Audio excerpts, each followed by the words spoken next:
Live, this is CBS 7 News at 10. Your eye on West Texas.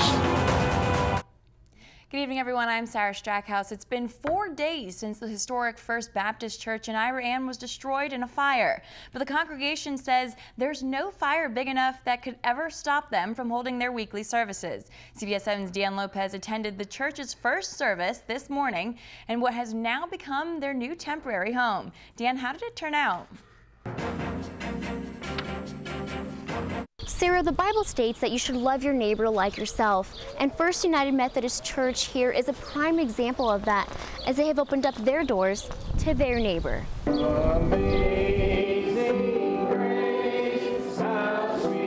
At 11 o'clock this morning, members of First Baptist Church worshiped and prayed together as they do every Sunday morning. The only difference was that it was inside an unfamiliar building. As we all know, a building is not the church. Amen? Amen. That's exactly right. The church is within here. Wednesday night, members of First Baptist Church watched their place of worship burst into flames and say this morning's service served as a bittersweet moment. We're looking toward the future. We're not looking toward the past and grieving for what we've lost. We're looking toward what's to come. We have this amazing opportunity now to show our community that God is real. We will rebuild, and it's going to be okay. That was the focus of Reverend Mike Wright's message today, learning to accept change and reminding everyone that God is always in control and has a plan. This is the greatest place to live, because when there's any type of heartache, tragedy, anything of that nature, people respond. Reverend Wright and his congregation say they've done their grieving, and with help from neighbors, they know that this isn't the end of their church, but rather a new beginning. The church will be opening up a bank account tomorrow morning at Brave National Bank for those who wish to make a donation to help them rebuild. Now, if you don't live in the area, you can always mail in your donation, and you can find their address on our website at cbs7.com. With your eye on Iran, Dan Lopez, CBS 7 News. Dan, thanks so much. It's a reminder that it is fire season in the basin with the wind and lots of plant growth this year. Midland fire crews actually worked a fire earlier this evening in the 10,000 block of East Fordham Street. Officials on scene tell CBS 7 News crews that no one was hurt because no one was home when the fire began. It is still unknown how the fire started.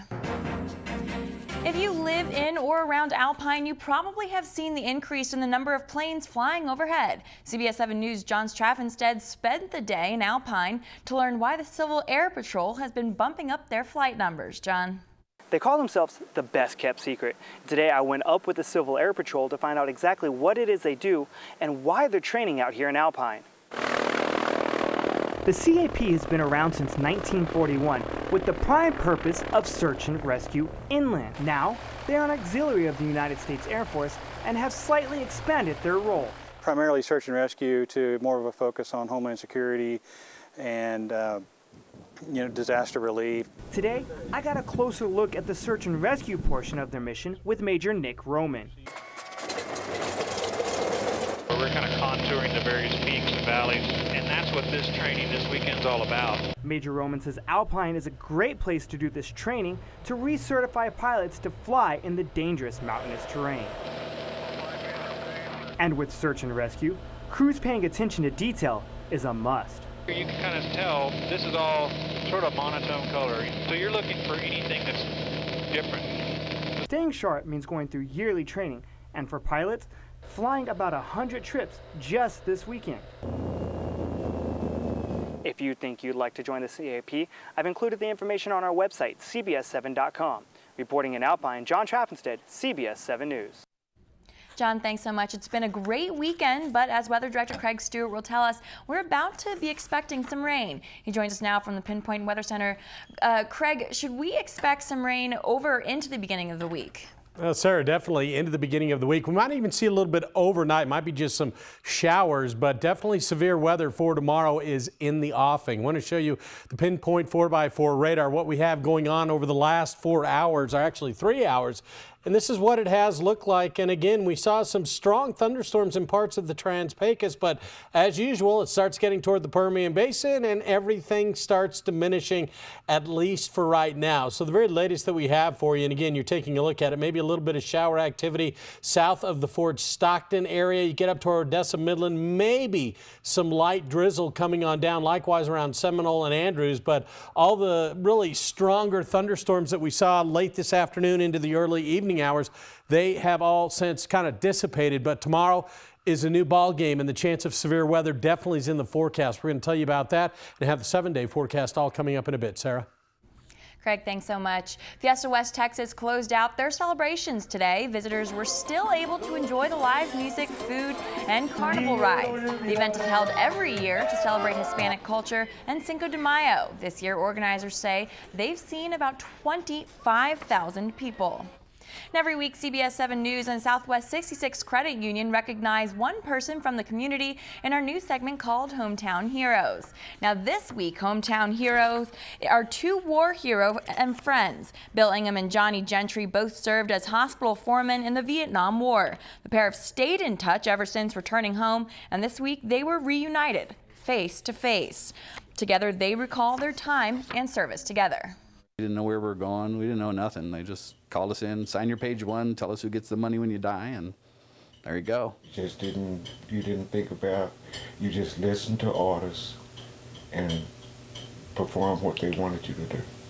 But when we got out the plane in the Philippines, it turned from civilian to war. I mean, the sky was thick as clouds with helicopters and people jumping out of helicopters and hitting our deck and the captain screaming, and we were pushing helicopters off, and I mean, it was just total chaos.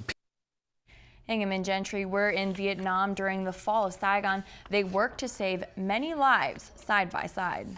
Do you know someone who deserves recognition for impacting their community in a positive way? Then let us know. CBS 7 News and Southwest 66 Credit Union want to recognize our hometown heroes. All you have to do is send your nominations to news@cbs7.com. Then tune in to CBS 7 News at 10 on Sundays as we highlight those hometown heroes. Shots were fired just hours ago at the controversial Muhammad art exhibit in Garland, Texas, just outside of Dallas. Now, according to local affiliates, 2 gunmen were shot and killed and a school security officer was wounded. Police say 2 unidentified men got out of a vehicle just after 7 p.m. and started shooting at Garland school security officers outside of the center. Now, according to the Associated Press, the New York-based American Freedom Defense Initiative was hosting a contest that would award $10,000 for the best cartoon depicting the Prophet Muhammad at the venue. Such drawings are deemed insulting to many followers of the Islam and have sparked violence around the world.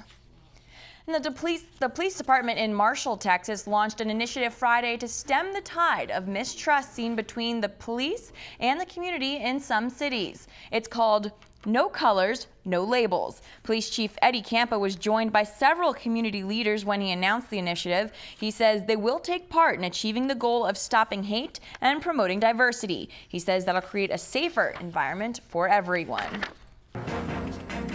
And members of various faith groups rallied today in front of Baltimore City Hall. Pastors and community organizers said they want to work on a way forward and build healthy dialogue on police reforms, jobs, education, and other issues impacting the city.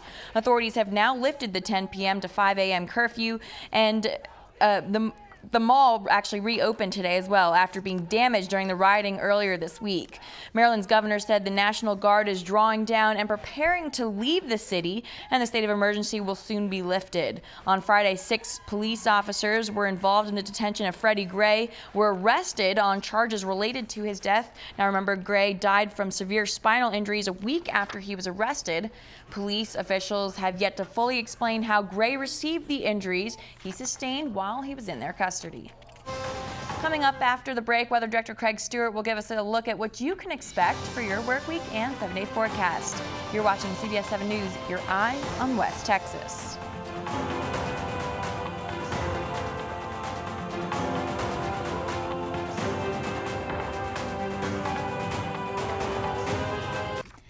More than $80,000 worth of merchandise was stolen from someone's home in Midland, and the police need your help in finding the culprits. Here's Sergeant Jimmy Young with this week's Crime Stoppers.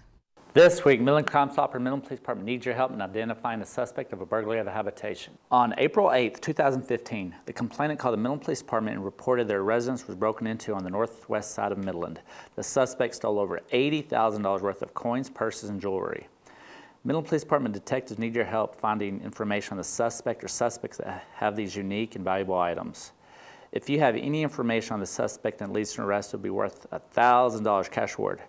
Please call Midland Crime Stoppers at 694-TIPS or 1-800-7-LOCKUP, or send a secure tip online at midlandcrimestoppers.com or text TIP 247, then your message to 274-637.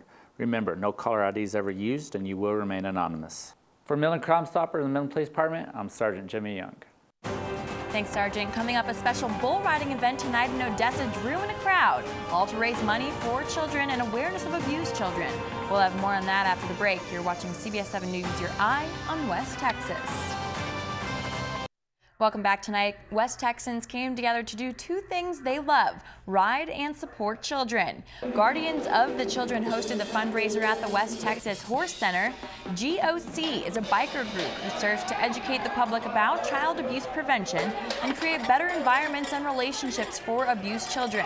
Tonight, the bull riding event, which CBS 7's photojournalist Daniel Alvarado got to participate in, was a smashing success, according to those who attended. We got one little girl that's she's very shy and reserved. She got to sit on a motorcycle. She got to enjoy herself. I have never been hugged so hard in all my life. This little girl was completely happy. To find out more information about how you can join the organization, you can visit cbs7.com. A 3-year-old Lubbock girl battling cancer has been receiving support from communities throughout the state, including right here in West Texas. Zadie Lopez has stage 4 neuroblastoma and tumors in her skull and spinal cord, according to Roy Perkins. Perkins has been hosting several fundraisers around the basin to help Zadie's medical expenses. But he says this coming Saturday is the main fundraiser he's been planning for months. It's called the Hope for Zadie Blockfest. Nothing but love can come out of this. And to just see everybody come together, it's awesome. And again, the interaction has been limited, but I know that during the Blockfest, that we also call Hope for Zadie, May 9th, that interaction will be almost unlimited. The free event will take place from noon to 10 p.m. at Beale Park in Midland. There will be a lot taking place, such as performances from Christian artists, food vendors, and lots of prayer for young Zadie. If you'd like to make a donation right now, you can visit cbs7.com. Every week we do a Pet of the Week segment brought to you by the City of Odessa and CBS 7 News. Each week we showcase 2 different rescue dogs that have come through the Odessa Animal Shelter and are just looking for their forever homes. If you're interested in adopting, you can contact the shelter by calling 368-3527 or by actually visiting the shelter during their open hours, which are from 10 a.m. until 5 p.m. Monday through Friday. We're here now with Matthew Villanueva. A look at sports coming up next. You know what? We're not even going to talk about the San Antonio Spurs or Manny Pacquiao. They're in the doghouse for me personally. We're avoiding all of that. I agree. And we're just going to go all baseball. We got Texas Tech baseball playing in Austin against Texas, the Midland Rockhounds in San Antonio, the Astros and Rangers also playing. It's all coming your way next up in sports. Stay tuned.